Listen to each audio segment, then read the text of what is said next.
So I just got back to Melbourne from visiting my dad, who lives in the Blue Mountains. I hadn't seen him in 10 years. There is a huge background story, which a lot of it's private, so I won't share. But what I do want to talk on is that I was always a daddy's little girl. My parents separated when I was 7 years old. It really shook me up. It really shook me to the core. And a lot of the time, I just felt this wound and it was never healed. And little did I know that would bleed into almost every single aspect of my life. I have been dealing with it for a long time. And I always felt like it's a wound my dad should heal. He was my everything. I got taken away from me. He's the adult. I would wish, I would pray, I would hope that he would step up, but it just never happened, which led to pretty much not seeing him physically for the last 10 years. There was multiple things that happened in amongst that 10 years which really made me not want to make any effort. I felt like certain things that he did led me to believe he actually didn't want me in his life. And that was just my own my own theory, my own thinking, which was completely wrong. About a year ago, I had an overwhelming feeling just to meet him where he's at. And meeting him where he's at meant that, was I okay with loving him for everything that he's not?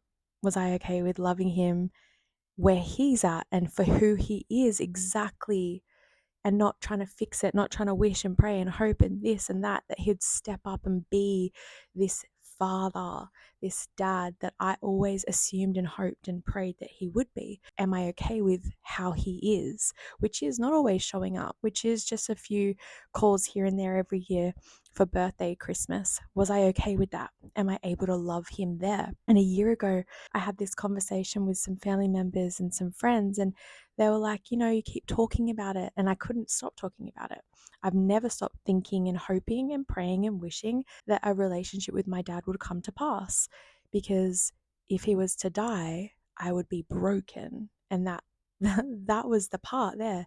If my dad died, even though our relationship was crazy strained, I would be broken. And so I led with that.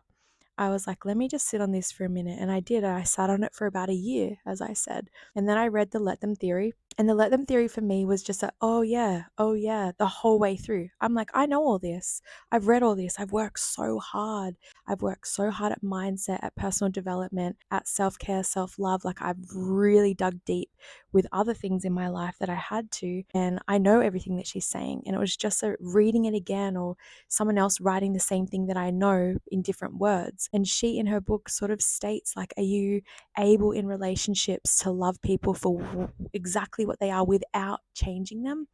And it made me instantly go, this solidifies everything that I was thinking about a year ago about my dad and this strained relationship we have.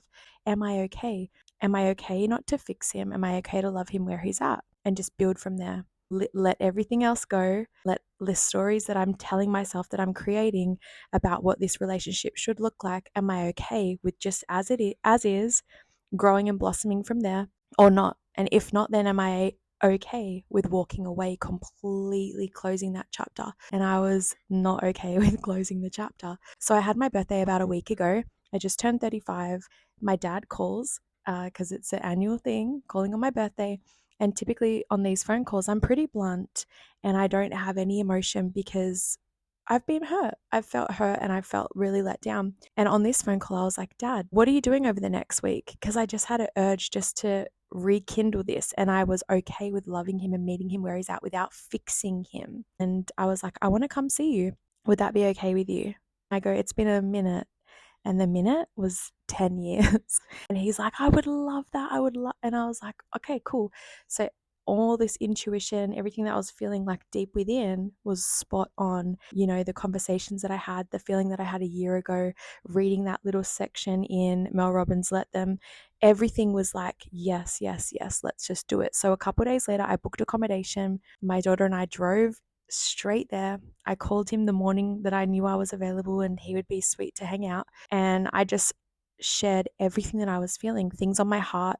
I didn't get to everything, but there's plenty of time for that now. But I just knew that it would be a good time. And on our drive there, it was like a 9.5 hour drive. I prayed that I would be able to speak well, that I'd be able to get things off my chest, and that he would be open. Many times before we've spoken and we've just butted heads. We've not allowed each other really the space to to speak. And he was so open and he allowed me to speak and he apologized for many things. And I also apologized that it had been 10 years and that I had just thought that it was all on him. And I said, I'm sorry, but I truly felt like you're the father.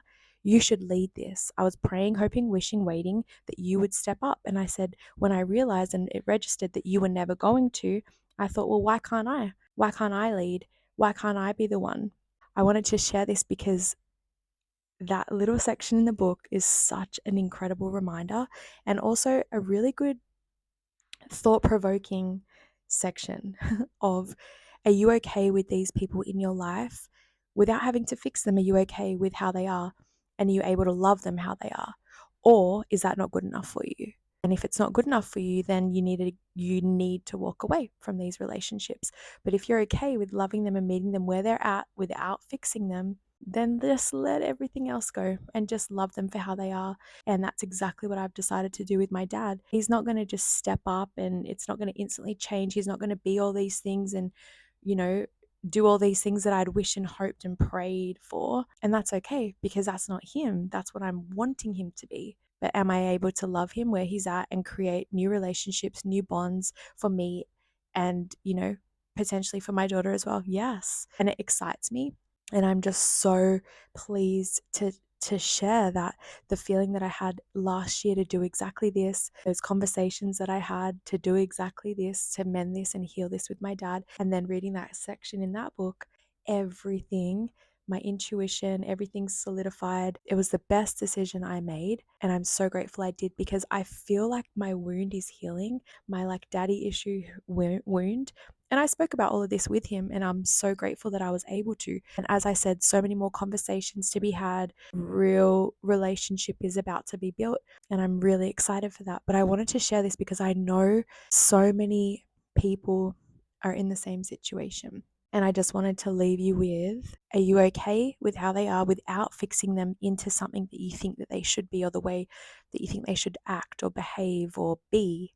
Are you okay with loving them as they are? And if you are, then just forget about this stuff, you guys. Just forget about the middle stuff and just love them and meet them where they're at. They're not going to step up into this thing and change and into what you're wanting, but are you okay with that? And if you are, love them and meet them where they're at. And if not, it's time to walk away. I'm so grateful I didn't. And I'm excited for what's to come.